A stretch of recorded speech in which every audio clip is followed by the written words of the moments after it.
থেকে বাসার সামনে এসে দেখি সাদিয়াকে একটা লোক গাড়িতে করে নামিয়ে দিয়ে গেল। লোকটাকে দেখে মনে হচ্ছে অনেক বড় লোক, হয়তো সাদিয়ার অফিসের বস হবে। সাদিয়া অফিসে জয়েন করছে আজ 5 দিন। আমিও একটা অফিসে কাজ করি, কিন্তু বেতন তেমন ভালো না, তাই সাদিয়া অফিসে চাকরি নিতে বাধ্য হয়েছে। আমার অফিসে কোনো পদ খালি নেই, তাই সাদিয়া অন্য অফিসে চাকরি নেয়। আমার থেকে সাদিয়ার বেতন ভালো। আমরা দুজন দুজনকে ভালোবেসে বিয়ে করেছি, কিন্তু আমার আর সাদিয়ার পরিবার মেনে নেয়নি, তাই দুজনে একটা বাসায় ভাড়া থাকি। আমার যে বেতন তা দিয়ে বাসা ভাড়া খাওয়া দাওয়া ঠিক মতো হয় না, তাই সাদিয়া অফিসে চাকরি নেয়। তো যাই হোক, আমি বাসার ভিতরে ঢুকে কলিং বেল চাপ দিলাম। সাদিয়া এসে দরজা খুলে দিল। কি ব্যাপার, আজকে তোমার এত দেরি হলো কেন আসতে? অফিসে একটু কাজ ছিল, তাই আসতে লেট হয়ে গেল। ঠিক আছে, তুমি ভেতরে এসে ফ্রেশ হয়ে নাও, আমি টেবিলে খাবার দিচ্ছি। আচ্ছা, লোকটা কে ছিল?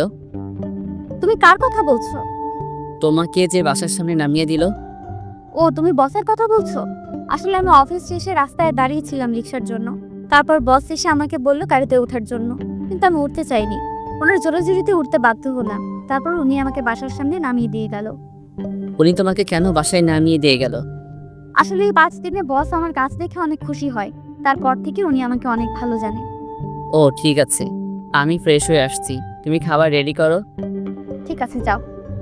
আমি রুমে এসে ওয়াশরুমে ঢুকে ফ্রেশ হয়ে খাবার খেতে চলে গেলাম। দুজনে খাবার খেয়ে রুমে চলে আসলাম। তারপর সাদিয়া আমাকে জড়িয়ে ধরে শুয়ে পড়ল।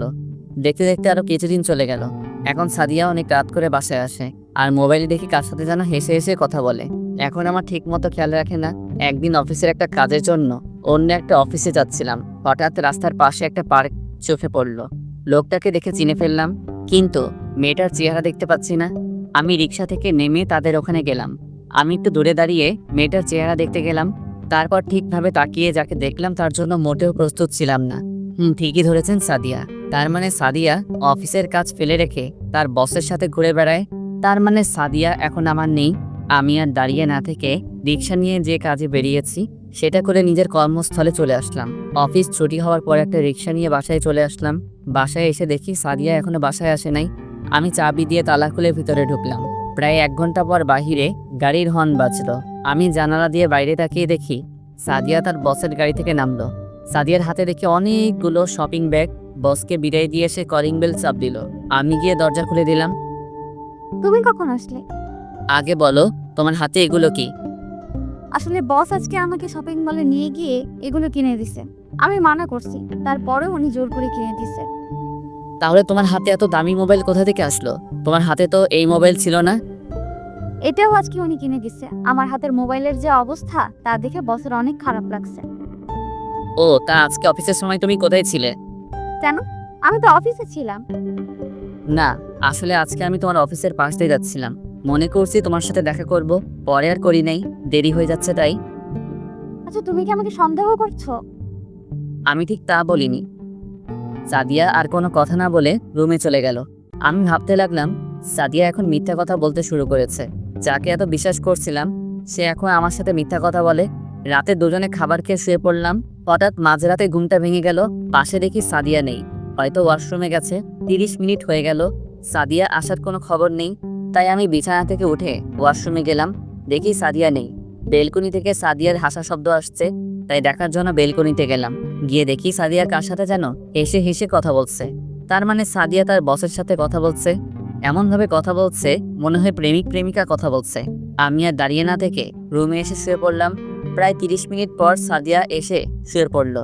তার মানে সাদিয়া তার বসের সাথে প্রেম করছে। না, আমাকে এটা সত্যিটা জানতে হবে।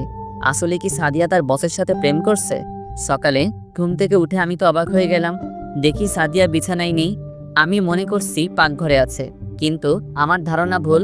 সাদিয়া পাকঘরেও নেই। আবার রুমে এসে দেখি সাদিয়ার ব্যাগ, মোবাইল কিছুই নেই।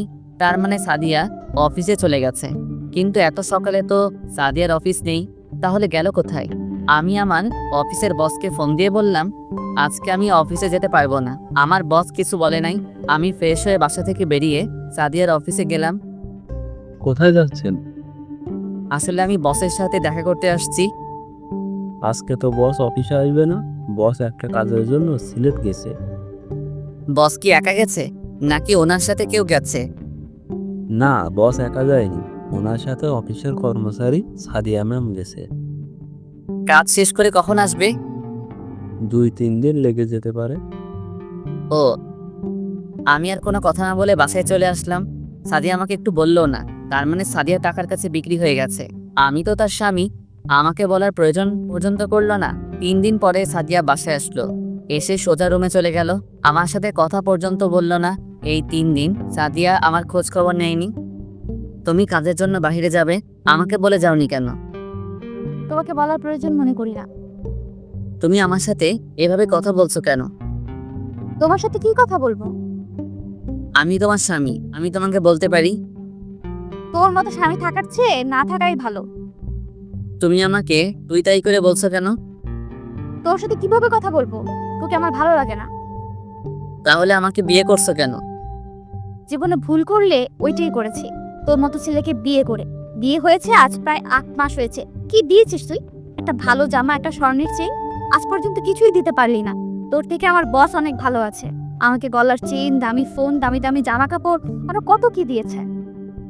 তুমি তো আমাকে ভালোবেসে বিয়ে করছো, আমার টাকা পয়সা কেনা। তাহলে এখন কেন এমন করছো? আসলে তুমি চাও কি? আমি তোর কাছে ডিভোর্স চাই। আমি আর তোর সাথে থাকতে চাই না। ডিভোর্স দিলে তুমি খুশি হবে? আমি অনেক খুশি হব। আমি আমার বসকে বিয়ে করব। তার আছে টাকা পয়সা, বাড়ি গাড়ি। তোর থেকে বস অনেক ভালো। ঠিক আছে, তোমার কাছে ডিভোর্স পেপার পৌঁছে যাবে। তবে মনে রেখো, আমার দরজা তোমার জন্য চিরজীবন বন্ধ থাকবে। আমার কাছে আসতে চাইলেও আমি তোমাকে আর মেনে নিব না। সেটা কোনো দিন হবে না। দেখতে দেখতে আজ 2 বছর চলে গেল। এখন আমি নিজেদের অফিস দেখাশোনা করি। আপনারা হয়তো ভাবছেন আমি নিজেদের অফিস বললাম কেন। আসলে আমার বাবা একজন বিজনেসম্যান। আমার পরিবারে আমি, মা বাবা আর একটা বড় বোন আছি। আর সাদিয়ার মা নেই, তার বাবা দ্বিতীয় বিয়ে করে এবং সাদিয়ার সৎমা ভালো না। সাদিয়াকে জোর করে বিয়ে দিতে চাইছিল একটা খারাপ ছেলের কাছে। আমি সাদিয়াকে কলেজ লাইফ থেকে ভালোবাসি, তাই আমি সাদিয়াকে কাজী অফিসে বিয়ে করে বাসায় নিয়ে আসি। কিন্তু বাবা আমাদের মেনে নেয়নি, কারণ সাদিয়ারা ছিল গরিব। বাবা বলেছে আমি যদি সাদিয়াকে ভুলে যেতে পারি তাহলে আমাকে বাসায় থাকতে দিবে, আর না হলে বাড়ি থেকে বেরিয়ে যেতে বলছে। আমি আমার ভালোবাসাকে ছেড়ে দিতে পারবো না, তাই সাদিয়াকে নিয়ে বাসা থেকে বেরিয়ে আসি। তারপরে একটা বাসা নিয়ে দুজনে থাকতে লাগলাম। আমার কাছে যা টাকা ছিল সব শেষ হয়ে গেছে। এভাবে তো আর চলবে না, তাই অনেক কষ্টে একটা অফিসে চাকরি নেই আমি। দেখতে দেখতে 2 মাস চলে যায়, কিন্তু আমার যে বেতন তা দিয়ে কোনো রকম চলে যায়। তাই সাদিয়া বলল সেও নাকি অফিসে চাকরি করবে। আমি আর না করলাম না। বাসায় একা একা বসে থেকে তারপর সে একটা অফিসে চাকরি নেয়। এরপর কি হলো আপনারা তো জানেন। সাদিয়া আমাকে ছেড়ে যাওয়ার পর আমি নিজের বাসায় চলে আসি। এসে বাবা মার পায়ে পড়ে ক্ষমা চাইছি।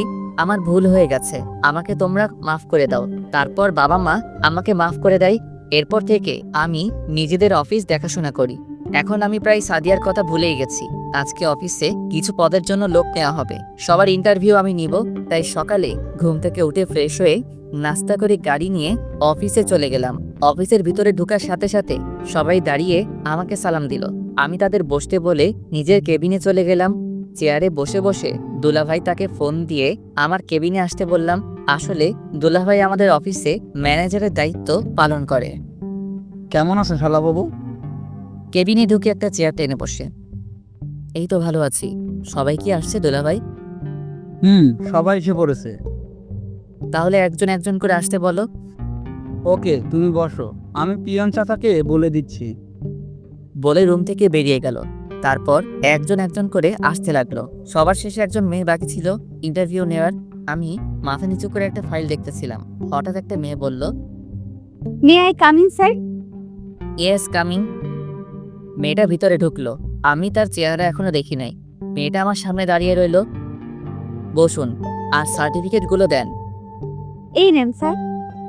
যেই না মেয়েটার দিকে তাকিয়ে সার্টিফিকেট দিব, আমি তো মেয়েটাকে দেখে মোটেও প্রস্তুত ছিলাম না। এ আর কেউ নয়, সাদিয়া। কিন্তু সাদিয়া আগের থেকে অনেক শুকিয়ে গেছে। চেহারা কি অবস্থা করছে। সাদিয়া আমাকে দেখে বলল, রাসেল তুমি? Hello miss. রাসেল না, স্যার বলবেন। Sorry sir. তা বসকে বিয়ে করে আবার চাকরির জন্য কেন আসলেন? আমি কাউকে বিয়ে করি নাই। ও, তার মানে বস তোমাকে বিয়ে করবে বলে তোমার সাথে রাত কাটিয়ে তাড়িয়ে দিছে? তুমি সব কি বলছো রাসেল? বলছি না, আমার নাম নেবেন না, শুধু স্যার বলবেন। আপনি আসতে পারেন, আপনার চাকরি হবে না। সাদিয়া চেয়ার থেকে উঠে এসে আমার পা জড়িয়ে ধরে কান্না করতে করতে বলল, স্যার এই চাকরিটা আমার খুব দরকার, তা না হলে আমায় রাস্তায় নামতে হবে। তাহলে বসকে ছেড়ে চলে আসলেন কেন? উনি আজ 1 বছর আগে মারা যায়। এরপর ওনার ব্যবসা প্রতিষ্ঠান নিলামে বিক্রি হয়ে যায়। তারপর ওখান থেকে এসে একটা বাসা ভাড়া নিয়ে থাকি। মানুষের বাসায় কাজ নিচ্ছিলাম, কিন্তু তাদের বাসার ছেলেরা আমার শরীরের দিকে তাকিয়ে থাকে, তাই বাসা বাড়ি আর কাজ করি নাই। গার্মেন্টসে চাকরি নিছি, কিন্তু কিছুদিন আগে গার্মেন্টসে আগুন লাগে। তারপর 1 মাস বসে থাকলাম, ঠিকভাবে একবেলা ভাত পর্যন্ত খেতে পারতাম না। কিছুক্ষণ থেমে আবার বলতে লাগলো, অনেক কষ্টেই দিনটা কেটেছে। একদিন পাড়ার এক ভাই বলল, তোর পড়ালেখা আছে, তুই গিয়ে অফিসে চাকরি কর। কিন্তু আমি বললাম, অফিসে তো চাকরি করতে ঘুষ লাগে, আমি তো তাদের ঘুষ দিতে পারবো না। তখন ভাইয়া বলল, এই অফিসের বস না অনেক ভালো, উনি টাকা নিয়ে চাকরি দেয় না, উনি যোগ্যতা দেখে চাকরি দেয়। তারপর আসলাম ইন্টারভিউ দিতে। এতক্ষণ সাদিয়ার কথাগুলো বলতেই চোখের পানি দিয়ে পুরো শরীর ভিজে গেছে। কেমন জানি সাদিয়ার জন্য একটু মায়া হলো, কিন্তু তাকে আরো কষ্ট দিতে হবে।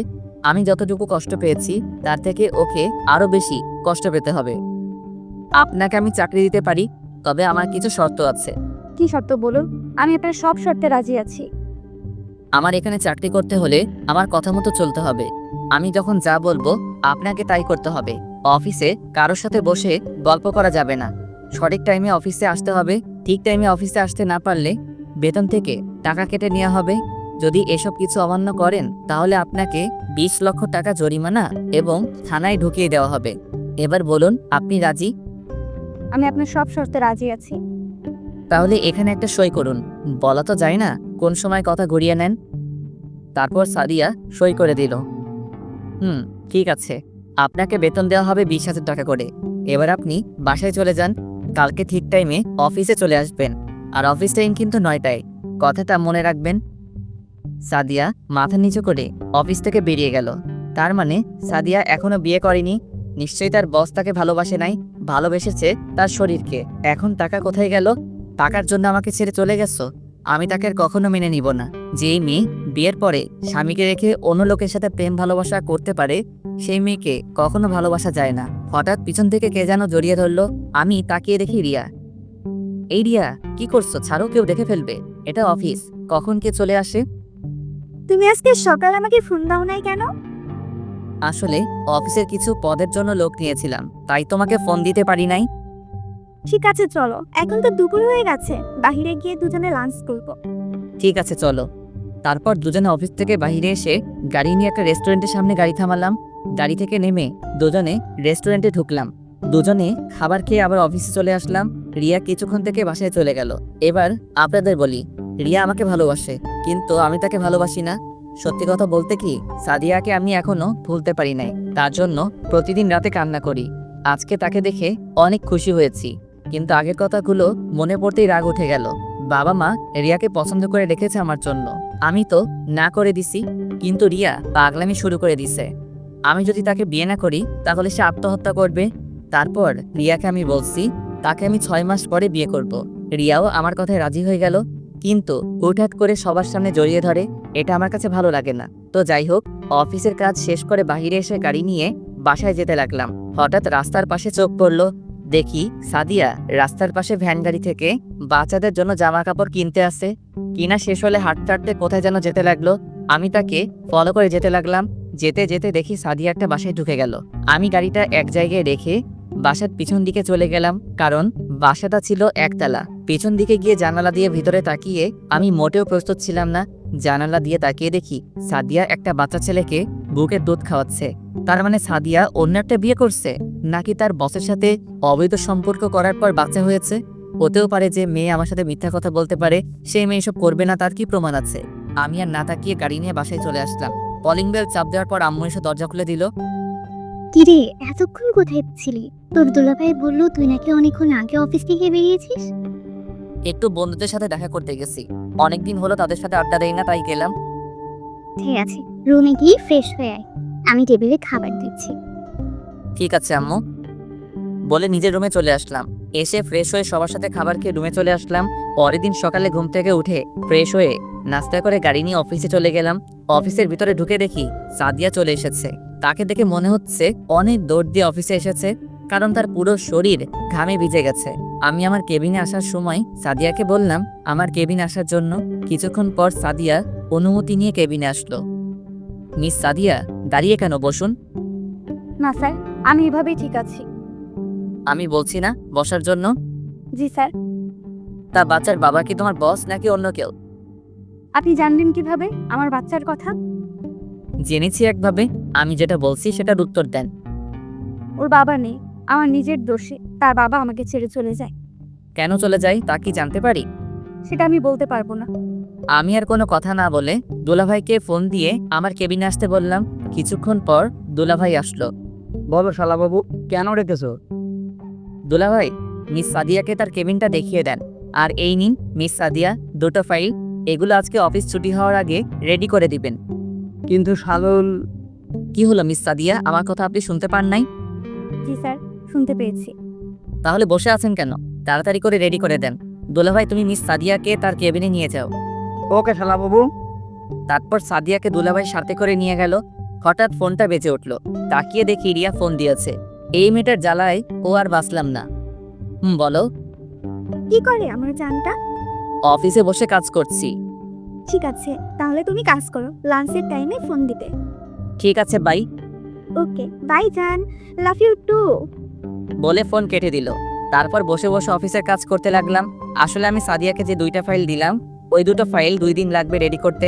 দুলাভাই ফাইল দুটো দেখে কিছু বলতে যাবে, তার আগে আমি দুলাভাইয়ের কথা বন্ধ করে দিলাম। কাজ করতে করতে দুপুরে লাঞ্চের টাইম হয়ে গেছে। তাই ভাবছি বাহির থেকে খেয়ে আসবো। যেই ভাবা সেই কাজ। কেবিন থেকে বেরিয়ে সাদিয়ার দিকে তাকিয়ে আমি অবাক হলাম। দেখি সাদিয়া পুরো ঘেমে গেছে। অফিসে এসি চালু, তারপরও সে ঘেমে গেছে। অফিসের সবাই খাবার খেতে চলে গেছে, কিন্তু সাদিয়া এখনো বসে বসে কাজ করছে। আমি দাঁড়িয়ে না থেকে বাইরে এসে গাড়ি নিয়ে রেস্টুরেন্টে চলে গেলাম। খাবার খেয়ে অফিসে এসে দেখি সাদিয়া এখনো কাজ করতে আছে। চেহারা পুরো শুকিয়ে গেছে। আমি মনে মনে বলতে লাগলাম, এখন কেমন লাগছে মিস সাদিয়া? টাকার জন্য আমাকে ছেড়ে চলে গেছো, এখন সে টাকার জন্য আমার অফিসে চাকরি নিছো। কি বলছিল আমার? কেন আমাকে ছেড়ে চলে গেছো? তো যাই হোক, আমি দাঁড়িয়ে না থেকে আমার কেবিনে ঢুকে তো অবাক হয়ে গেলাম। দেখি রিয়া আমার চেয়ারে বসে আছে। তুমি কখন আসলে? আমাকে তো বলেও আসো নাই। তোমাকে বলেছি না দুপুরে আমাকে ফোন দিতে, তুমি ফোন দাও নাই, তাই তোমাকে ফোন না দিয়ে আমি তোমার অফিসে চলে আসলাম। এসেছো, ভালো করছো। আগে বলো দুপুরে খাবার খেয়েছো? খাবার খেয়ে তারপর তোমার অফিসে আসলাম। তো এখন কি খাবে বলো, চা না কফি? আমি ওইসব কিছু খাবো না, আমি অন্য জিনিস খাবো। বলো কি খাবে, আমি বাহির থেকে এনে দিচ্ছি। আমি যে জিনিস খাবো ওইটা বাইরে যাওয়া লাগবে না, তোমার কাছে আছে। মানে আমার কাছে তো খাওয়ার মতো কিছু নেই। দাঁড়াও, আমি দেখাচ্ছি তোমার কাছে খাওয়ার কি জিনিস আছে। বলে চেয়ার থেকে উঠে আমার কাছে এসে যেই না আমার ঠোঁটে কিস করবে, তখন সাদিয়া দরজায় দাঁড়িয়ে বলল, স্যার আসতে পারি? আসুন। রিয়া আমাকে ছেড়ে দিয়ে রাগে গজগজ করতে লাগলো। স্যার এই ফাইলটার এখানে কিছু বুঝতেছি না। না বুঝলে অফিসে কাজ করতে আসলেন কেন? আপনি আগে অফিসে চাকরি করছেন, তো এখন বুঝেন না কেন? আসলে এই জায়গাটার অনেক চেষ্টা করছি কিন্তু মিলাতে পারি না।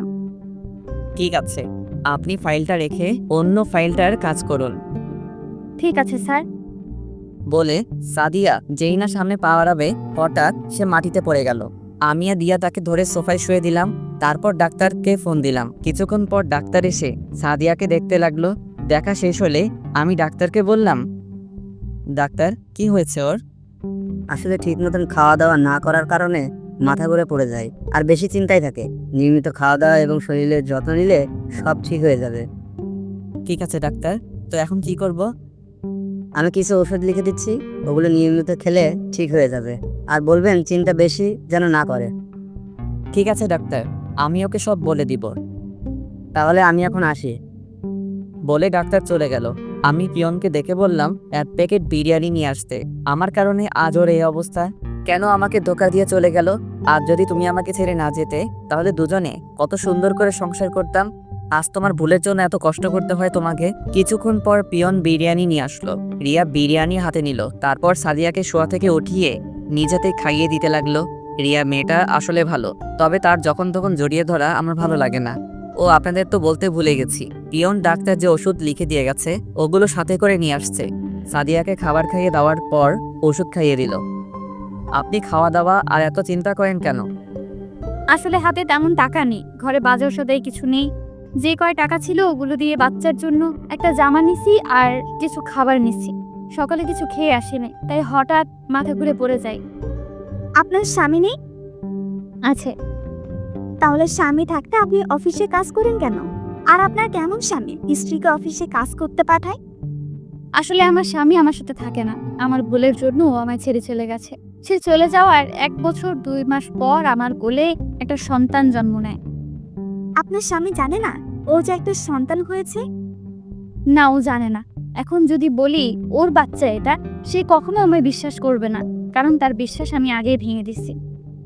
আচ্ছা মিস সাদিয়া, আপনি এখন বাসায় চলে যান। কিন্তু এখনো তো অফিসের টাইম শেষ হয়নি। ওটা আপনাকে ভাবতে হবে না, আপনি বাসায় চলে যান। রাসেল, তুমি কিছু মনে না করলে ওনাকে কি আমি বাসায় পৌঁছে দেব? ঠিক আছে, তুমি নিয়ে যাও। তাহলে আমি একটা কথা বলি। বলো। আমি বলছি কি, ওনার অগ্রিম মাসের বেতনটা দিয়ে দাও। ঠিক আছে, দিচ্ছি। তারপর সাদিয়ার বেতন দিয়ে দিলাম রিয়ার হাতে। রিয়া আমাকে জড়িয়ে ধরে কপালে চুমু দিল। সাদিয়া মাথা নিচু করে ফেললো। লজ্জা পাওয়ার কিছু নেই সাদিয়া, ওর সাথে আমার বিয়ে ঠিক হয়ে আছে। আরো 5 মাস পরে আমাদের বিয়ে। তোমাকে কিন্তু আগে দাওয়াত দিয়ে রাখলাম। দোয়া করি ম্যাম, আপনার যেন সুখে শান্তিতে সংসার করতে পারেন। ঠিক আছে চলো, তবে আমাকে ম্যাম নয়, আমার নাম ধরে ডাকবে। ঠিক আছে। আসি করিজা। এসো। রিয়া আর সাদিয়া আমার কেবিন থেকে বেরিয়ে গেল, কিন্তু আমার একটা জিনিস মাথায় আসছে না। বিয়ের কথা শুনে সাদিয়া কান্না করলো কেন? হয়তো নিজের স্বামীর বিয়ে নিজের চোখের সামনে দেখতে হবে, তাই কান্না করছে। তো যাই হোক, অফিসের কাজ শেষ করে বাসায় চলে আসলাম। তারপর রাতে খাবার খেয়ে রিয়ার সাথে কথা বলে ঘুমিয়ে পড়লাম। এভাবে দেখতে দেখতে আরো 1 মাস চলে গেল। এখন সাদিয়াকে তেমন কষ্ট দেই না। তারপর ও প্রতিদিন অফিসে আসলে দেখি সাদিয়ার চোখগুলো লাল হয়ে থাকে, মনে হয় ঠিকমতো ঘুমায় না। আর রিয়া এখন প্রতিদিন আমার অফিসে আসে, এসে আমাকে জড়িয়ে ধরে কিস করবে, আমার কোলে বসে থাকবে। কিছু বললে বাসায় গিয়ে জিনিস ভাঙা শুরু করে দিবে, তাই কিছু বলি না। ও আপনাদের তো বলতে ভুলে গেছি, আমি সাদিয়াকে ছেড়ে আসার 1 মাস পরে ডিভোর্স পেপার পাঠিয়ে দিয়েছি। সকালে ঘুম থেকে উঠে ফ্রেশ হয়ে নাস্তা করে গাড়ি নিয়ে অফিসে চলে আসলাম।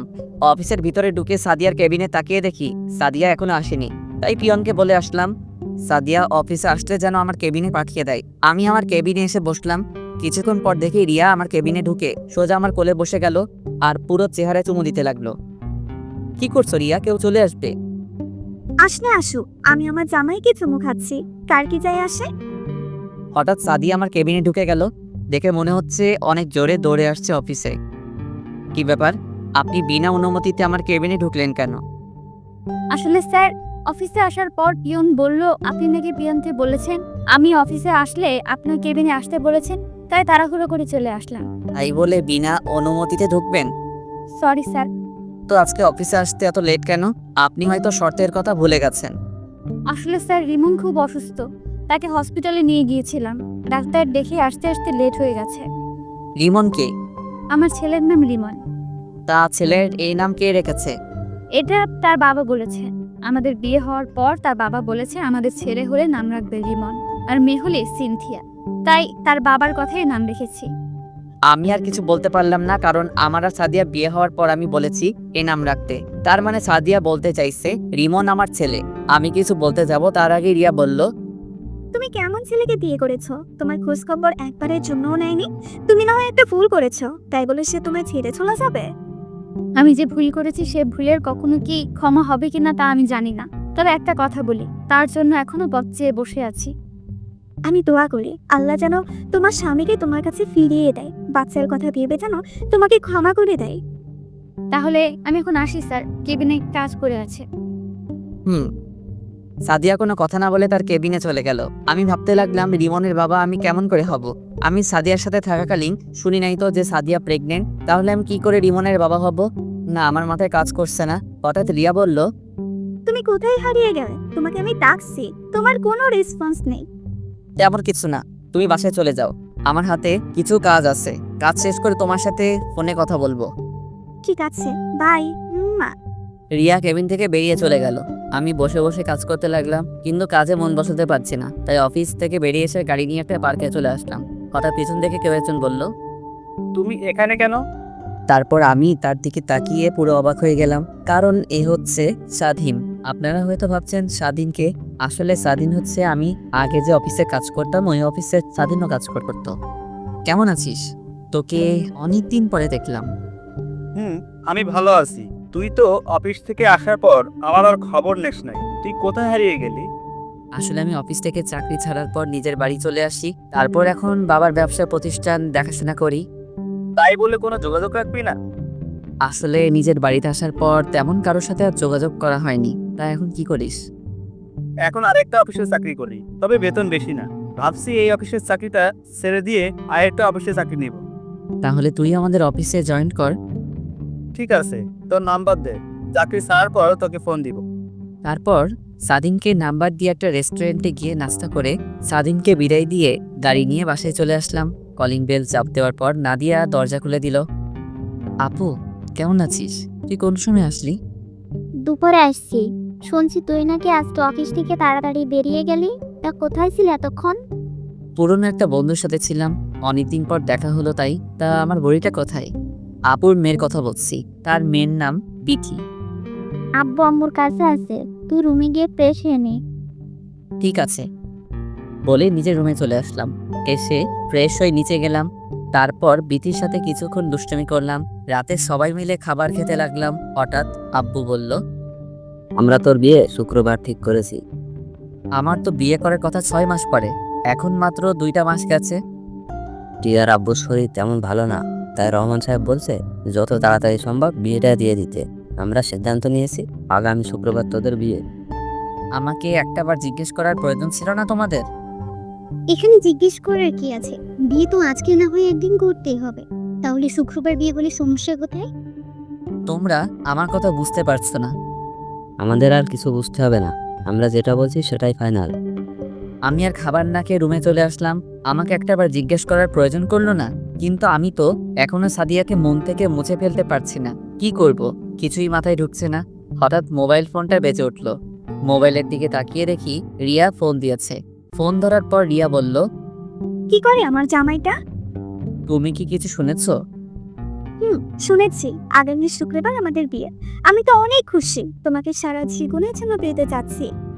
তোমাকে আমি কি বলেছিলাম? আমরা 6 মাস পর বিয়ে করব। আর এখন তুমি রাজি হলে কেন? বাবার শরীরটা তেমন ভালো নেই, কোন সময় কি হয়ে যায়, তাই বাবার ইচ্ছে আমার বিয়েটা যেন দিয়ে যেতে পারে। এখানে আমি আর না করি নাই। তুমি কি খুশি হও নাই? ঠিক তা না, আমি এত তাড়াতাড়ি বিয়ে করতে চাচ্ছি না। কোনোভাবেই কি বিয়েটা আটকানো যায় না? না, আমি আর তোমাকে ছেড়ে থাকতে পারছি না। এই বিয়ে আমি আটকাতে পারবো না। তাহলে আর কি করার? বলে ফোন কেটে দিয়ে ভাবতে লাগলাম, সাদিয়ার কথাগুলো ভাবতে লাগলাম। রিমন কি সত্যি আমার ছেলে নাকি অন্য কারো? সাদিয়ার চেহারা দেখে বোঝা যাচ্ছে সে মিথ্যা কথা বলছে না। আমি আর কিছু ভাবতে পারছি না। সকালে ঘুম থেকে উঠে ফ্রেশ হয়ে রেডি হয়ে নিচে নামলাম। দেখি সবাই টেবিলে আমার জন্য অপেক্ষা করছে। আমি কোনো কথা না বলে বেরিয়ে আসতেই আব্বু বলল, কোথায় যাচ্ছিস? অফিসে যাচ্ছি। নাস্তা করবি না? বাহির থেকে খেয়ে নিব। ঠিক আছে যাও, আর অফিসের সবাইকে বিয়ের দাওয়াত দিয়ে দিবে, আর অফিস 3 দিন বন্ধ দিয়ে দিবে। আর কোনো কথা না বলে বাহিরে এসে গাড়ি নিয়ে অফিসে যেতে লাগলাম। না জানি সাদিয়া আমার বিয়ের কথা শুনলে কি করবে। অনেক ভেবেছি, আর না, আমি রিয়াকে বিয়ে করব। সাদিয়া যদি টাকার জন্য আমাকে ছেড়ে অন্য কাউকে বিয়ে করতে পারে, তাহলে আমি কেন রিয়াকে বিয়ে করতে পারবো না? তারপর একটা রেস্টুরেন্টে ঢুকে নাস্তা করে অফিসে চলে গেলাম। সবাই আমাকে দেখে দাঁড়িয়ে গেল। সাদিয়ার দিকে তাকিয়ে দেখি আজকেও সাদিয়ার চোখ লাল হয়ে আছে। আমি তার থেকে চোখটা সরিয়ে নিজের কেবিনে চলে আসলাম। তারপর দুলাভাইকে ফোন দিয়ে বললাম সবাইকে হলরুমে নিয়ে যেতে। কিছুক্ষণ পর দুলাভাই আমার কেবিনে আসলো। শালাবাবু, সবাইকে হলরুমে নিয়ে গেলাম, এবার তুমি আসতে পারো। ঠিক আছে দুলাভাই, আপনি যান, আমি আসতেছি। দুলাভাই কেবিন থেকে বেরিয়ে গেল। আমি আর বসে না থেকে হলরুমে চলে আসলাম। তারপর সবার উদ্দেশ্যে বলতে লাগলাম, আপনারা হয়তো ভাবছেন আপনাদের সবাইকে কেন হলরুমে নিয়ে আসলাম। জি স্যার, বলুন কেন রেখেছেন? আসলে আগামী শুক্রবার আমার বিয়ে, তাই বিয়ে উপলক্ষে 3 দিন অফিস বন্ধ থাকবে। আর সবাইকে আমার বিয়ের দাওয়াত রইল। সবাই আমাদের বাসায় চলে আসবেন। সবাই আমাকে অভিনন্দন জানালো। সাদিয়ার দিকে তাকিয়ে রেখে মাথা নিচু করে আছে, হয়তো কান্না করছে। সবাই বেরিয়ে গেল। আমি সাদিয়াকে বললাম, মিস সাদিয়া, আপনি কিন্তু অবশ্যই আসবেন, আর রিয়াকে বউ সাজানোর দায়িত্ব কিন্তু আপনার। ঠিক আছে স্যার, আমি চেষ্টা করব যাওয়ার জন্য। চেষ্টা না, আপনাকে আসতে হবে। ঠিক আছে স্যার। বলে দৌড়ে হলরুম থেকে বেরিয়ে গেল। অনেক কষ্ট হচ্ছে তাই না? তুমিও আমাকে ছেড়ে চলে যাওয়ার পর আমারও অনেক কষ্ট হয়েছে। এখন কেন কষ্ট পাচ্ছ? টাকাওয়ালা দেখে চলে গেছো, এখন সে টাকার জন্য নিজের স্বামীর অফিসে চাকরি করছো। তোমাকে তো আমি মন থেকে ভালোবেসেছি, তাহলে কেন আমাকে ছেড়ে চলে গেলে? হলরুম থেকে বেরিয়ে নিজের কেবিনে চলে গেলাম। আসার সময় দেখলাম সাদিয়া মাথা নিচু করে বসে আছে। দেখতে দেখতে একদিন চলে গেল। আজ আমার গায়ে হলুদ। মার্কেট থেকে কিছু কেনাকাটা করে বাসার ভিতরে ঢুকতেই দারোয়ান আমাকে ডাক দিল। আমি গাড়ি পার্কিং করে দারোয়ান চাচার কাছে আসলাম। কেন ডেকেছো চাচা? রাসেল বাবাজি, একটা মেয়ে এসে খামটা তোমাকে দিতে বলল। তুমি মেয়েটাকে চিনতে পেরেছো? নাম টাম কিছু জিজ্ঞাসা করছো? না বাবা, আমি এসব কিছু জিজ্ঞেস করতেই পারিনি, তার আগেই মেয়েটা চলে গেল। আচ্ছা ঠিক আছে, আমি রুমে গেলাম বলে বাসার ভিতরে চলে আসলাম। তখন আম্মু বলল, কিরে কোথায় গিয়েছিলি? আম্মু কিছু মার্কেট করতে গিয়েছিলাম। ঠিক আছে, ফ্রেশ হয়ে রেডি হয়ে আয়, কখন মেহেদি লাগাবো? সবাই তোর জন্য বসে আছে। ঠিক আছে আম্মু, আমি রেডি হয়ে আসতেছি বলে নিজের রুমে চলে আসলাম। রুমে এসে মার্কেটগুলোর খামটা বিছানায় রাখলাম। তারপর ওয়াশরুমে ঢুকে ফ্রেশ হয়ে রেডি হতে লাগলাম। হঠাৎ খামটার দিকে চোখ পড়ল। ওপর দিয়ে কিছুই লেখা নেই, কেন জানি মন বলছে খামটা খুলে দেখতে। তাই বিছানায় বসে খামটা খুলে দেখি একটা চিঠি। তারপর আমি চিঠিটা পড়তে লাগলাম। প্রিয় স্বামী, হয়তো ভাবছো তোমাকে স্বামী বললাম কেন, কারণ তুমি এখনো আমার স্বামী। কারণ আমি তোমার ডিভোর্স পেপারে সাইন করি নাই। তোমাকে আজ সব সত্যি কথা খুলে বলছি। সামনাসামনি বললে হয়তো তুমি আমাকে বিশ্বাস করতে না, তাই চিঠি লিখে দিলাম।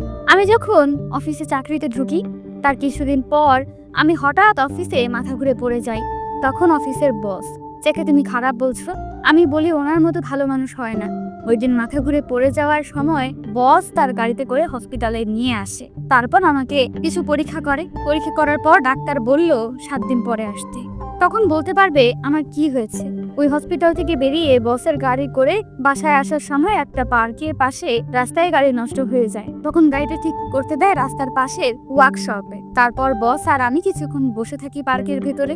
গাড়ি ঠিক করার পর গাড়ি নিয়ে বস একটা শপিং মলে চলে যায়। তারপর জোর করে আমাকে মার্কেট করে দেয়, সাথে একটা মোবাইল। তুমি হয়তো ভাবছো বস এগুলো আমাকে কেন দিল। আসলে বস আমার কাজ দেখে এগুলো আমাকে দিয়েছে। তারপর 7 দিন পর যখন বস সহ হসপিটালে গিয়ে রিপোর্ট আনতে যাই, তখন ডাক্তার আমাকে কিছু বলছে না, শুধু মাথা নিচু করে আছে। তারপর জোরাজোরি করতে লাগলাম। তারপর ডাক্তার যেটা বলল সেটা শোনার জন্য মোটেও প্রস্তুত ছিলাম না। ডাক্তার বলল আমার মাথায় নাকি একটা টিউমার হয়েছে, আর টিউমারটা এমন জায়গায় হয়েছে এটা নাকি অপারেশন করতে পারবে না।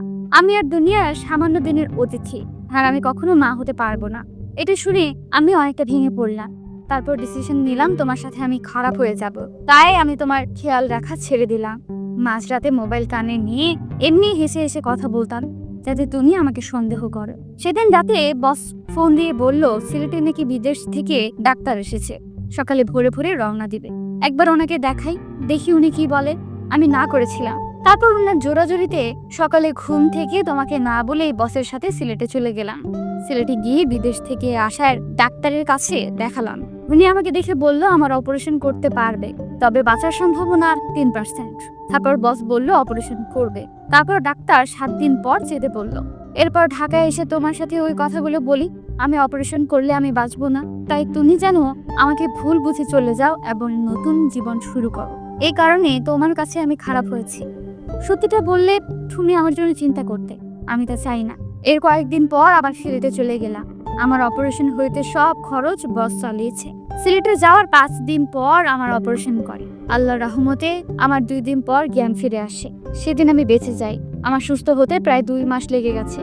তারপর ঢাকায় এসে তোমাকে অনেক খুঁজেছি, কিন্তু তোমাকে পাইনি। তোমার বাসায় যেতে চেয়েছিলাম, কিন্তু পরে মনে পড়লো তোমার বাবা তো আমার কারণে তোমাকে ঘর থেকে বের করে দিয়েছে, তাই তোমার ভালোর জন্য আর তোমার বাসায় যাইনি। এখন তুমি বলবে তাহলে বাচ্চা কোথা থেকে আসলো? আসলে এই বাচ্চা আমার না, আমি তোমার কাছে মিথ্যা বলেছি। এই বাচ্চার বাবা হচ্ছে আমার অফিসের বস। বসের স্ত্রী রিমনকে জন্ম দিয়ে মারা যায়। তারপর সে বাচ্চা আমি লালন পালন করি। তার কিছুদিন পরেই বস মারা যায়। আসলে বস তার বউকে অনেক ভালোবাসতো। তার বউয়ের চিন্তায় সেও স্ট্রোক করে মারা যায়। তারপর আমি রিমনকে লালন পালন করি। একটা খালার বাসায় থেকে অনেক জায়গায় চাকরি ইন্টারভিউ দিচ্ছি, কিন্তু কোথাও চাকরি হয় নাই। তারপর খালার সাথে বাসায় বাড়িতে কাজ নেই। তারপর কি হলো তুমি তো জানো।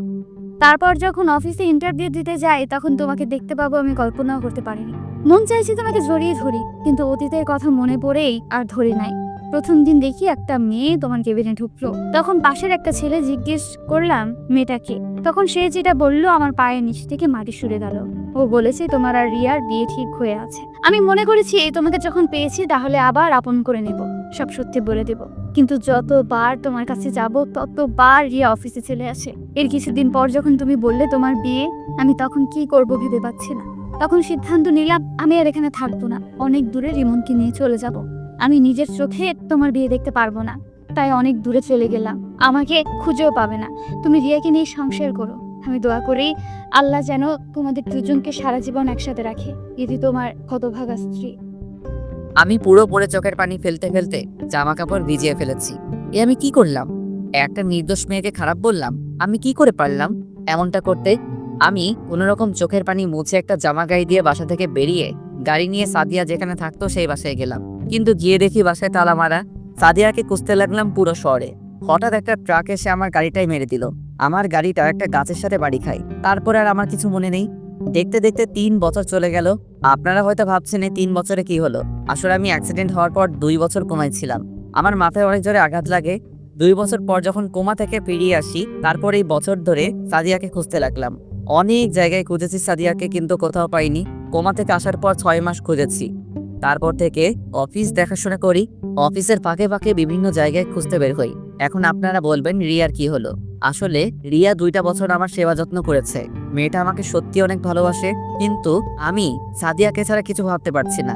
বাবা মা অনেকবার বলেছে রিয়াকে বিয়ে করতে, আর রিয়াও জেনে গেছে সাদিয়া আর আমার সম্পর্কের কথা। তো যাই হোক, বিকালে অফিস শেষে বাসায় চলে আসলাম। গাড়ি পার্কিং করে দরজায় কলিং বেল চাপ দিলাম। রিয়া এসে দরজা খুলে দিল। আসলে রিয়া এখন আমাদের বাড়িতে থাকে, আগের মতো আর পাগলামি করে না। কি ব্যাপার, আজকে তুমি এত তাড়াতাড়ি আসলে যে? আজকে আর সাদিয়াকে খুঁজতে গেলাম না, তাই বাসায় চলে আসলাম। না জানি সাদিয়া আপু কোথায় আছে, কিভাবে আছে, কি করছে কে জানে। প্রতিদিন নামাজ পড়ে দোয়া করু আল্লাহ যেন তোমার সাদিয়াকে ফিরিয়ে দেয়। রিয়া, তুমি তো আমার সবকিছু জেনে গেছো, তারপরও কেন এখানে পড়ে আছো? আমার এই মনে শুধু সাদিয়া থাকবে। আমি অন্য কাউকে এই মনে জায়গা দিতে পারবো না। আমি তোমাকে অনেক ভালোবাসি রাসেল, তোমাকে না দেখে থাকতে পারবো না। তোমাকে নাই পেলাম, তবে তোমাদের বাড়ি থেকে যেতে বলো না, আমি না হয় কাজের মেয়ে হয়ে থাকবো। এ তুমি কি বলছো? তুমি এ বাড়িতে সারা জীবন থাকো, কোনো সমস্যা নেই, তবে তোমার তো একটা ভবিষ্যৎ আছে। কতদিন এভাবে পড়ে থাকবে? তুমি যেমন সাদিয়াকে তোমার মনে জায়গা দিয়েছো, তেমন আমার এমনি তোমাকে জায়গা দিয়েছি। আমি তোমাকে ছেড়ে অন্য কোথাও থাকতে পারবো না। তুমি আমাকে বিয়ে করে কখনো সুখী হতে পারবে না। আমি বলি তুমি অন্য কাউকে বিয়ে করো। আমি আর কখনো বিয়ে করব না। যদি বিয়ে করতে হয় তোমাকে করবো, আর না হয় চিরকুমারী থাকবো। রিয়া, এসব পাগলামি করো না। সহজ সরল মানুষগুলো আঘাত পেতে পেতে একদিন ঠিকই পরিবর্তন হয়ে যায়। সুখের আকাশটা আজ রাতের মতো কালো, সাজানো স্বপ্নগুলো হয়ে গেল এলোমেলো। ঠিক আছে, আমি রুমে যাচ্ছি। আব্বু আম্মু কোথায়? ওনারা রুমে আছে, তুমি গিয়ে ফ্রেশ হয়ে নাও। রুমে এসে ফ্রেশ হয়ে নিলাম। রাতে খাবার খেতে গেলাম, তখন আব্বু বলল, কত আর এভাবে সাদিয়াকে খুঁজবি? আমি বলি কি, তুই রিয়াকে বিয়ে করে নে। আজ 3টা বছর কেটে গেছে, এখনো সাদিয়াকে পাস নাই। তুই বাবা আর না করিস না।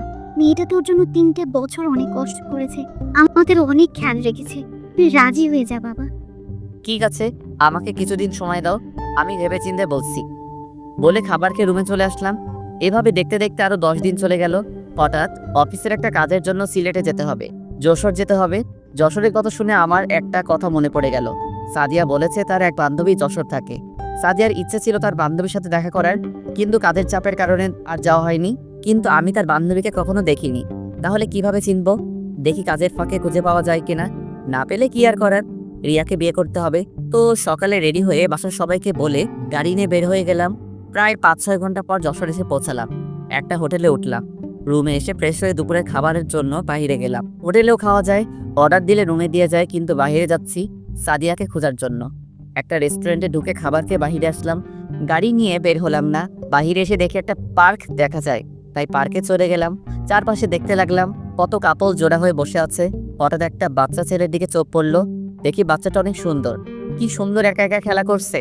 ছেলেটাকে দেখে বোঝা যায় 4 বছরের বাচ্চা, তাই দাঁড়িয়ে না থেকে তার কাছে গেলাম। তোমার নাম কি বাবু? আমি বাবু না, আমি কত বড় হয়ে গেছি। ও মা, তাই? তা তোমার নাম কি? জাহিদ হাসান ইমন। নামটা শুনে কেমন বুকটা কেঁপে উঠলো। রিমন নাম তো সাদিয়ার বসের ছেলের নাম ছিল, তাহলে কি সেই রিমন? তখন আমি তাকে আবার বললাম, তা তুমি কার সাথে এসেছো? আমার ফুপির সাথে। কোথায় তোমার পপি? ফুপি আমার জন্য আইসক্রিম আনতে গেছে। ও, তোমার আম্মু কোথায়? ও পিছিয়ে গেছে। হঠাৎ পিছন থেকে একটা মেয়ে বলল, এই নাও রিমন তোমার আইসক্রিম। ফুপি তুমি এসেছো, দাও আমার আইসক্রিম। মেয়েটা রিমনকে আইসক্রিম দিল। আমাকে দেখে বলল, আপনি কে? আপনাকে তো ঠিক চিনতে পারলাম না। জি আমি রাসেল, আমি ঢাকা থেকে এসেছি। এখানে একটা অফিসে কিছু কাজ ছিল, তাই আসা আর কি। ও, আমি মিম, বর্তমানে একটা অফিসে কাজ করি আর আমার স্বামী অন্য একটা অফিসে চাকরি করে। আজকে শরীরটা ভাল লাগছে না, তাই অফিসে যাই। রিমন বাহানা করলো সে একটু বাইরে ঘুরতে যাবে, তাই তাকে নিয়ে পার্কে আসলাম। আচ্ছা, রিমনের বাবা কোথায়? ও তো বলল ওর মা অফিসে চাকরি করে, তাহলে বাবা কোথায়? ওর বাবা থেকেও নেই। মানি? আমি এখন কিছু বলতে পারবো না, আমার বাসায় যেতে হবে। রিমনের মা আর আমার স্বামী অফিস থেকে আসার সময় হয়ে গেছে, আপনাকে অন্য এক সময় বলবো। আর কোনো কথা না বলে মিমে রিমনকে নিয়ে চলে গেল। আমার কেমন জানি মনে হচ্ছে এই সেই রিমন। আর কিছু না ভেবে হোটেলে চলে আসলাম। পরের দিন সকালে ঘুম থেকে উঠে ফ্রেশ হয়ে বাইরে এসে গাড়ি নিয়ে যে অফিসে কাজের জন্য আসলাম সে অফিসে চলে গেলাম। অফিসের ভিতরে ঢুকে পিয়নকে বললাম, বসের কেবিন কোনটা? পিয়ন আমাকে বসের কেবিন দেখিয়ে দিল। আমি বসের কেবিনের সামনে গিয়ে দাঁড়ালাম আর বললাম, আসতে পারি ভিতরে? আরে রাসেল সাহেব যে, আসুন। আমার কত বড় সৌভাগ্য আপনার মতো একজন বিজনেসম্যানের সাথে কাজ করব। আপনি আমার থেকে বড়, সো আমাকে আপনি না করে তুমি করে বললে খুশি হব। ওকে ঠিক আছে, তা বলো চা না কফি কোনটা? চা হলে চলবে। তারপর তিনি পিয়নকে ডাক দিলেন, 2টা চা নিয়ে আসতে বললেন। কিছুক্ষণ পর পিয়ন চা দিয়ে গেল। দুজনে চা খেতে খেতে কাজের সম্বন্ধে কথা বললাম। সবকিছু ঠিক করে কেবিন বাইরে আসতেই ঠাস একটা মেয়ের সাথে ধাক্কা খেয়ে পড়ে গেলাম। আমি তাড়াতাড়ি উঠে গেলাম। মেয়েটাও উঠিয়ে শাড়ি ঠিক করতে লাগলো। এখনো মেয়েটার চেহারা দেখি নাই, কারণ মেকআপ পরে আছে। সরি, আমি খেয়াল করি নাই। মেয়েটা আমার দিকে তাকিয়ে আছে। চোখের দিকে তাকিয়ে দেখি চোখ দিয়ে পানি পড়ছে। আমার কেমন যেন চেনা চেনা লাগছে। আমি আবার বললাম, আপনি কান্না করছেন কেন? চোখে কি যেন পড়েছে। ওর কণ্ঠ কেমন যেন চেনা চেনা লাগছে। ও আচ্ছা, আপনি অফিসে মেকআপ পরে থাকেন সব সময়? আমার এই চেহারা শুধু আমার স্বামী ছাড়া আর কেউ দেখতে পারবে না। আপনার স্বামী কোথায়? আর আপনার নাম কি? আমার মৃত, আমার স্বামী আর একটা বিয়ে করছো, সে আমার সাথে থাকে না। আপনি? আমি রাসেল, একটা কাজের জন্য এই অফিসে আসা। আপনার বউ বাচ্চা তারা? আমার বউ আমার ভালোর জন্য আমাকে ছেড়ে চলে গেছে। তারপর আপনি বিয়ে করছেন না? আমার জীবনে সাদিয়া ছাড়া অন্য কেউ আসবে না। ওকে আজ একটা বছর ধরে খুঁজেছি, কিন্তু কোথাও পাইনি। আপনার বউ আপনাকে ছেড়ে গেছে আজ 1 বছর হয়েছে, না, আজ 3 বছর। তাহলে 2 বছর কি হয়েছে আপনার? তাহলে শুনুন। তারপর সবকিছু খুলে বললাম। দেখি মেয়েটা বারবার চোখের পানি মুছতে আছে। আপনি কান্না করছেন কেন? আপনার কথাগুলো শুনুন। আচ্ছা, পরে কথা বলবো, আমি এখন যাই। এখন কোথায় যাবেন? এখানে একটা হোটেলে উঠেছি, কাজ শেষ হলে ঢাকায় ফিরে যাব। ও আচ্ছা, ঠিক আছে, যান। আমি আর কোনো কথা না বলে হোটেলে চলে গেলাম। তারপর ফ্রেশ হয়ে দুপুরের খাবার খেয়ে একটা ঘুম দিলাম। বিকেলে ঘুম থেকে উঠতে দেখি একটা মেয়ে আমাকে জড়িয়ে ধরে শুয়ে আছে। চুলের জন্য মেয়েটার চেহারা দেখা যায় না। আমি আস্তে করে যেই না চুলগুলো মুখের সামনে থেকে সরিয়ে চেহারা দেখলাম। আর চেহারা দেখে আমি মোটেও প্রস্তুত ছিলাম না। কি ভাবছেন সাদিয়া? আরে না, রিয়া। রিয়া কখন আসলো? তার চেয়ে বড় কথা হলো, রিয়া আমার রুমে ঢুকলো কিভাবে? আর প্রায় বাড়িতে থাকলে রাতে এসে আমাকে জড়িয়ে ধরে শুয়ে থাকে। আমি অনেকবার রিয়াকে মানা করছি, কিন্তু সে আমার কথা শুনে না। তার নাকি আমাকে জড়িয়ে ধরে শুয়ে থাকতে ভালো লাগে। তারপর থেকে আমি তাকে আর কিছু বলি না। তো যাই হোক, আমি রিয়াকে বুকের উপর থেকে সরিয়ে দিলাম। রিয়ার ঘুমটা ভেঙে গেল। তুমি এখানে কেন? আর কখন আসলে? আমার রুমে ঢুকলে কিভাবে? আস্তে আস্তে, এতগুলো প্রশ্ন একসাথে করলে কোনটা আগে বলবো? ওকে বলো।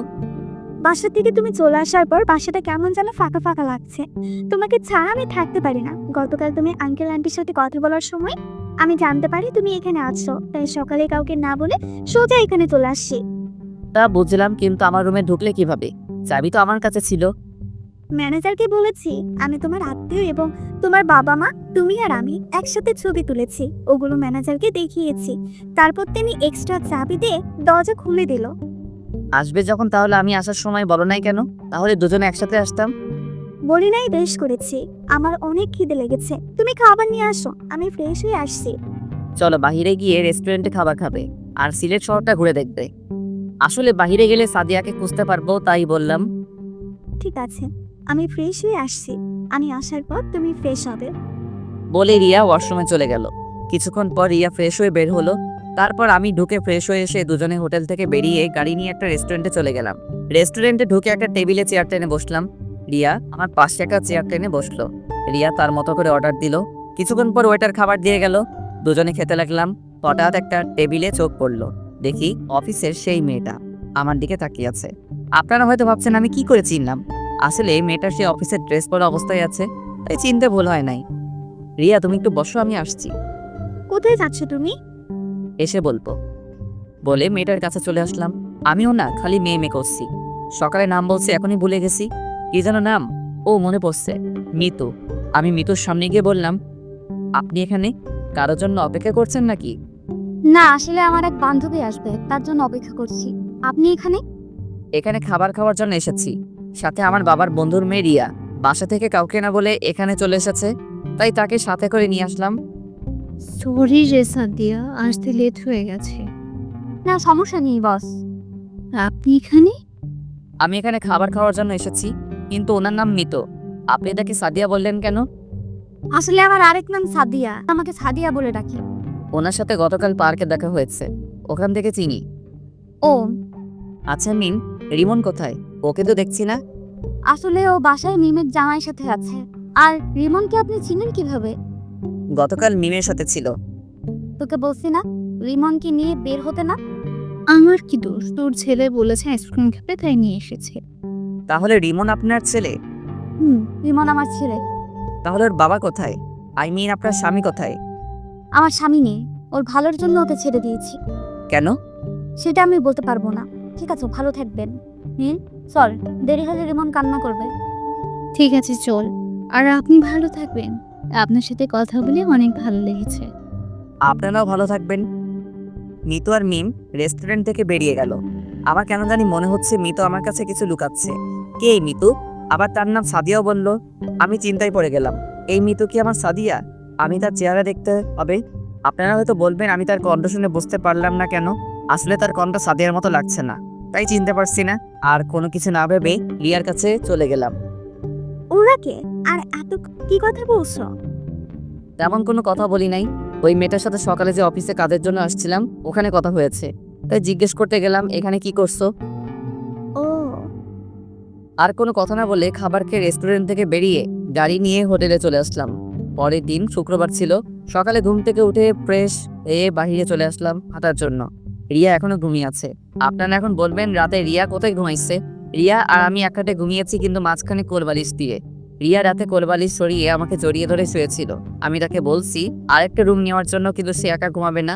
তো যাই হোক, হাঁটতে হাঁটতে হঠাৎ দেখি রিমন একটা বাসার সামনে বল নিয়ে খেলছে, তাই আমি তার কাছে গেলাম। রিমন আমাকে দেখে বলল, কেমন আছি? আমি ভালো আছি, তুমি কেমন আছো? আমি ভালো আছি আঙ্কেল। তুমি এখানে একা একা খেলা করছো কেন? আর এটা কার বাসা? এটা আমাদের বাসা, আমরা এই বাসায় থাকি। তোমার আম্মু আর ফুবি কোথায়? তারা বাসার ভিতরে আছে। চলুন আমার সাথে। আজকে যাব না, অন্য একদিন যাব।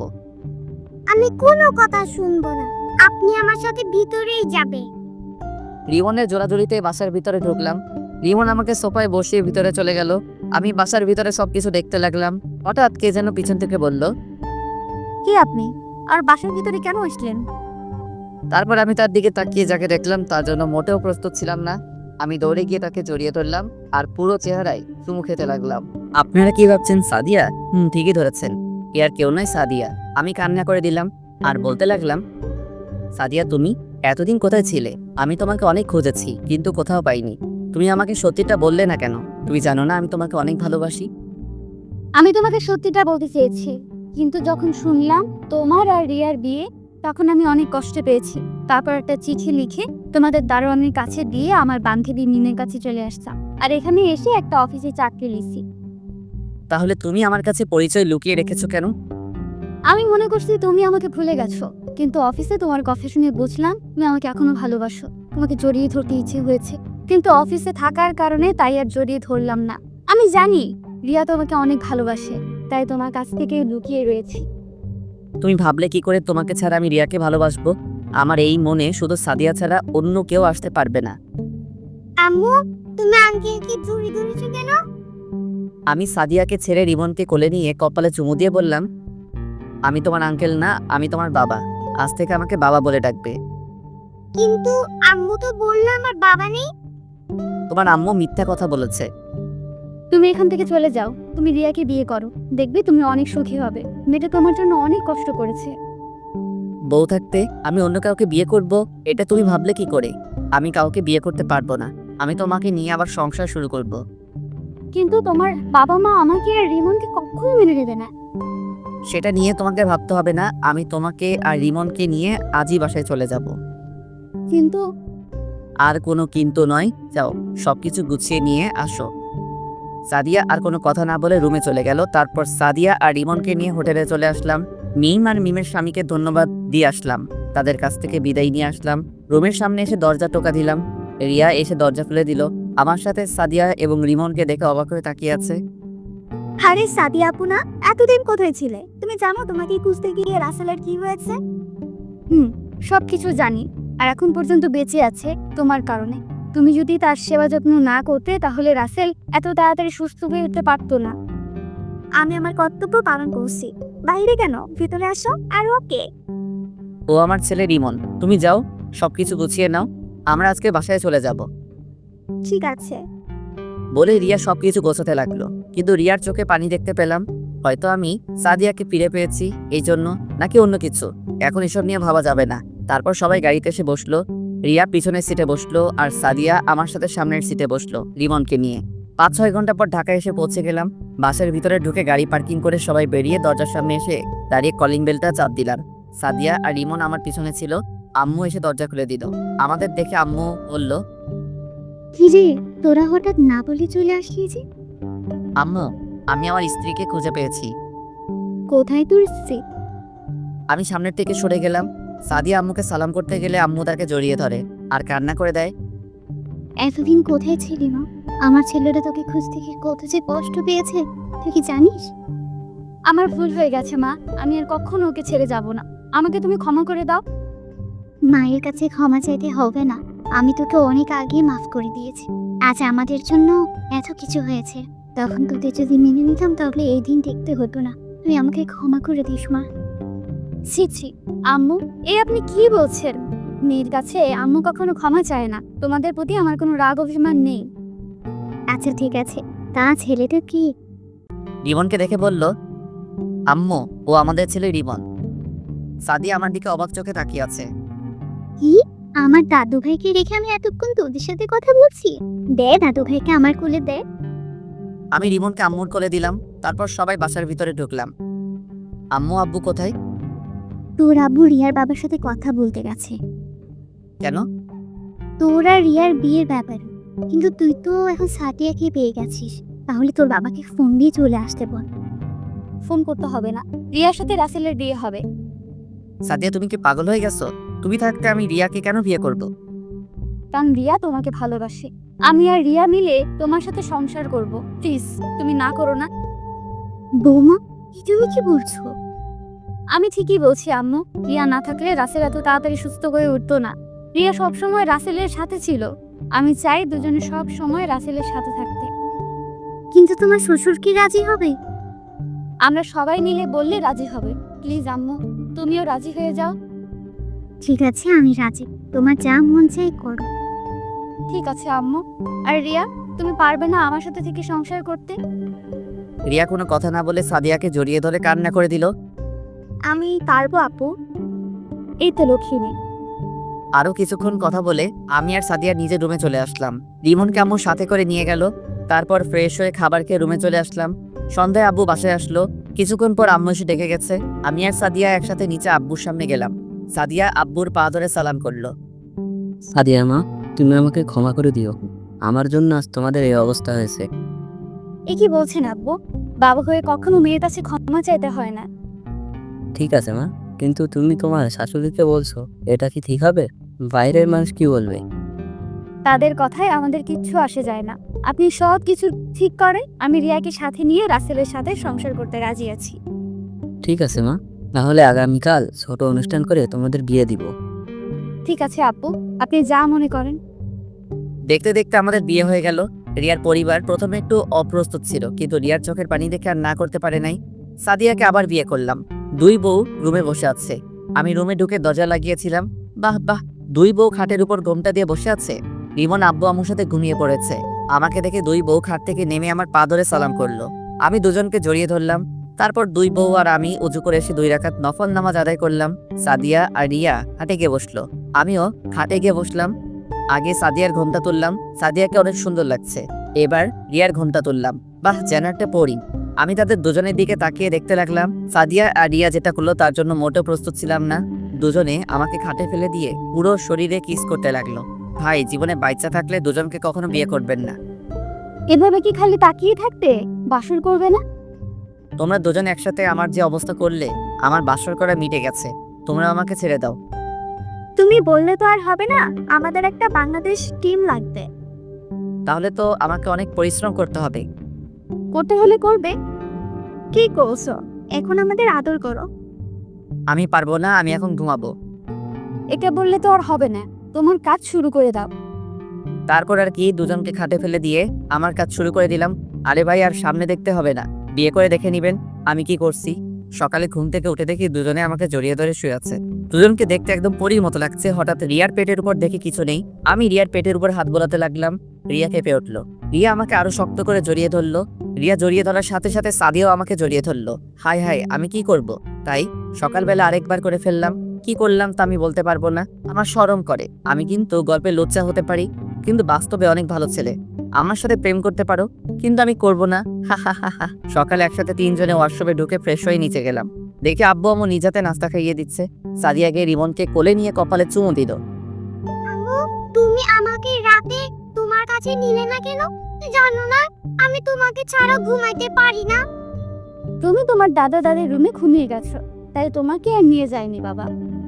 ঠিক আছে, কোন দিকে আমাকে তোমার সাথে ঘুমাইতে নিয়ে যাবে? ঠিক আছে বাবা, এখন থেকে তুমি তোমার আম্মুর সাথে ঘুমাবে। এভাবে দেখতে দেখতে 2 বছর চলে গেল। আমি এখন অফিস দেখাশোনা করতে ব্যস্ত থাকি, আর সাদিয়া আমার সাথে অফিস দেখাশোনা করে। রিয়া বাসায় মা বাবা আর রিমনের খেয়াল রাখে, আর রিয়া এখন প্রেগনেন্ট। অফিসে বসে কাজ করতে আসি, হঠাৎ আম্মু ফোন দিল। হ্যালো আম্মু, বলো। তুই আর সাথিয়া এক্ষুনি হাসপাতালে চলে আয়। রিয়ার ব্যথা উঠেছে, তাই তোর বাবা আর আমি রিয়াকে হাসপাতালে নিয়ে এসেছি। ঠিক আছে আম্মু, আমি আর সাদিয়া এখনই আসতেছি। ফোনটা কেটে সাদিয়াকে কল দিয়ে বললাম আমার কেবিনে আসতে। কিছুক্ষণ পর সাদিয়া আমার কেবিনে আসলো। বলো, কেন ডেকেছো? আমাদের এখন হাসপাতালে যেতে হবে। কেন, কার কি হয়েছে? রিয়ার ব্যথা উঠেছে, তাকে নিয়ে আব্বু আম্মু হাসপাতালে নিয়ে গেছে। ঠিক আছে চলো। তারপর দুলাভাইকে সব বুঝিয়ে দিয়ে আমি আর সাদিয়া অফিস থেকে বেরিয়ে গাড়ি নিয়ে হাসপাতালে চলে গেলাম। ভিতরে ঢুকে দেখি আম্মু আব্বু বাহিরে দাঁড়িয়ে আছে, আর সাথে রিমনও আছে। কি হয়েছে আম্মু, রিয়া কোথায়? ডাক্তার রিয়াকে ভেতরে নিয়ে গেছে, এখনো বের হয়নি ডাক্তার। কিন্তু রিয়া তো ডেলিভারি ডেট আরো দেরি আছে, এত তাড়াতাড়ি ব্যথা ওঠার কারণ কি? আসলে রিয়া সকালে সিঁড়ি দিয়ে নামতে গিয়ে পড়ে গেছে, পড়ে অনেক ব্যথা পায়। তাই আমি অ্যাম্বুলেন্স ফোন দিয়ে নিয়ে আসি, তারপর তাকে হাসপাতালে নিয়ে আসি। কিন্তু রিয়া উপর থেকে কেন নিচে নামতে গেল? তাকে দেখাশোনা করতে তো বাসায় লোক ছিল। সেটা তো আমি বলতে পারবো না। হঠাৎ ডাক্তার কেবিন থেকে বেরিয়ে আসলো। ডাক্তার, রিয়ার এখন কি অবস্থা? দেখুন, আমরা অনেক চেষ্টা করছি, কিন্তু কিন্তু কি ডাক্তার? আমরা অনেক চেষ্টা করতেছি। আপনার স্ত্রী আগে একটা কিডনি নষ্ট ছিল, এখন দ্বিতীয় যেটা ছিল সেটা দিয়ে এতদিন বেঁচে ছিল। আমাদের পক্ষে আপনার স্ত্রীকে বাঁচানো সম্ভব না। আমরা আপনার মেয়েকে বাঁচাতে সম্ভব হয়েছি। কিন্তু রিয়া তো আমাদের কিছু বলে নাই। সেটা আমি বলতে পারবো না। আপনারা সাদিয়াকে দুজনকে রিয়া ভেতরে যেতে বললো। আমি আর দাঁড়িয়ে না থেকে ভিতরে চলে গেলাম। আমার সাথে সাদিয়াও ঢুকলো। ভিতরে ঢুকে দেখি রিয়া চোখ দুটো বন্ধ করে শুয়ে আছে, তার পাশে আমার মেয়েটা শুয়ে আছে আর কান্না করছে। সাদিয়া গিয়ে মেয়েটাকে কোলে নিল, তারপর সে কান্না করে বন্ধ করে দিল। আমি গিয়ে রিয়ার হাতে হাত ধরলাম। রিয়া চোখ খুলে দেখা আমি আর সাদিয়া। সাদিয়া দাঁড়িয়ে কান্না করে চোখের পানি দিয়ে পুরো জামা ভিজে ফেলছে। আব্বু আম্মু তো কথা শুনে নিচে বসে কান্না করা শুরু করে দিচ্ছে। আমার চোখ দিয়ে পানি পড়তে লাগলো। রিয়া হাতের ইশারায় সাদিয়াকে আমার পাশে আসতে বলল। সাদিয়া আমার পাশে আসার পর রিয়া বলল, তোমরা আমার উপর রাগ করে আছো তাই না? তুমি কেন আমাদের কাছে কথা লোকালে রিয়া? আমরা কি তোমাদের চিকিৎসা করাতে পারতাম না? আমি নিজেও বলতে পারবো না। আমার যে কিডনি নষ্ট হয়ে গেছে। একদিন হঠাৎ আমার কাছে কেমন খারাপ লাগছে, তাই কাউকে না বলে ডাক্তারের কাছে আসি। ডাক্তার আমাকে পরীক্ষা করে দেখে আমার একটা কিডনি নষ্ট হয়ে গেছে। তারপর আমি চিন্তা করলাম আমার তো আরেকটা কিডনি ভালো আছে, তাই নিয়ে জীবনটা কাটিয়ে নেব। কিন্তু হঠাৎ যে আমার এই কিডনিটা নষ্ট হয়ে যাবে আমি ভাবতে পারি নাই। তুমি আমাকে একটাবার বলতে। বলি নাই, আমি মনে করছি ঠিক হয়ে যাবে। আল্লাহ মনে হয় তোমাদের সাথে রাখতে চায় না আমাকে, তাই হয়তো আমাকে নিয়ে যাচ্ছে। তোমাকে আমরা কোথাও যেতে দিব না, তুমি ভালো হয়ে যাবে। দরকার হয় আমার কিডনি দিয়ে তোমাকে সুস্থ করে তুলবো। এখন আর আমার হাতে সময় নেই। আল্লাহ তোমাদের সাথে কিছু কথা বলার জন্য হয়তো এখনো রুহুটা নিয়ে যায় নাই। প্লিজ তুমি এমন কথা বলো না, তোমাকে আমি সুস্থ করে তুলবো। সাদিয়া, তোমার হাতটা একটু দাও তো। সাদিয়া রিয়ার হাতে হাত দিল। রিয়া আমার হাত আর সাদিয়ার হাত একসাথে মিলিয়ে বলতে লাগলো, সাদিয়া, তুমি আমার জানটাকে দেখে দেখো, ও তোমাকে অনেক ভালোবাসে। ওকে কখনো কষ্ট দিও না, আর তুমি সাদিয়াকে কখনো কষ্ট দিও না। তোমরা দুজনে সুন্দর করে জীবনটা সাজিয়ে নেবে, আর আমার মেয়েকে নিজের মেয়ে মনে করে লালন পালন করবে। কথা দাও আমার কথাগুলো মেনে চলবে। আমরা তোমার কথাগুলো মেনে চলবো। আমি এখন চিন্তামুক্ত হলাম। তোমরা সবাই ভালো থেকো, বাবা মার সেবা করো। রাসেল, আমাকে একটু জড়িয়ে ধরবে? বলতে দেরি আমি রিয়াকে জড়িয়ে ধরলাম। হঠাৎ রিয়ার কথা বন্ধ হয়ে গেল। আমি রিয়াকে ধরে চিৎকার করে কাঁদতে লাগলাম। আমার কান্না শুনে বাহিরের আব্বু আম্মু এবং রিয়ার আব্বু আম্মু এবং তার বড় ভাই ভিতরে আসলো। সবাই কান্না করতে লাগলো। তারপর রিয়ার মরা দেহটা নিয়ে বাসায় চলে আসলাম। পরে জানাজা সম্পন্ন করে বাসার পাশে দাফন করা হলো। পুরো বাসা কেমন যেন পাকা পাকা লাগছে। আমি রুমে বসে নীরবে কান্না করতে লাগলাম। হঠাৎ সাদিয়া আমার মেয়েটাকে এনে আমার কাছে দিল, কি সুন্দর একটা পরীর মতো। আমি মেয়েটার কপালে চুমু দিয়ে বুকে জড়িয়ে ধরে কান্না করে দিলাম। এভাবে দেখতে দেখতে 2 মাস চলে গেল। এখন সব আগের মতো সবকিছু স্বাভাবিক হয়ে আছে। আমার মেয়ের নাম রাখা হয়েছে সিনথিয়া। সাদিয়া সিনথিয়া নিজের মেয়ের মতো লালন পালন করে, আর ইমনকে একটা স্কুলে ভর্তি করিয়ে দিচ্ছি। দুলাভাই এখন নিজে ব্যবসা দিচ্ছে, আপুকে নিয়ে তারা নতুন একটা ব্যবসা কিনছে, ওটাই থাকে। এখন আমি অফিসের কাজে ব্যস্ত থাকি, সাদিয়া বাসার কাজ সামলাতে ব্যস্ত থাকে। আপনারা হয়তো জানেন সাদিয়া কখনো মা হতে পারবে না, তো সবাই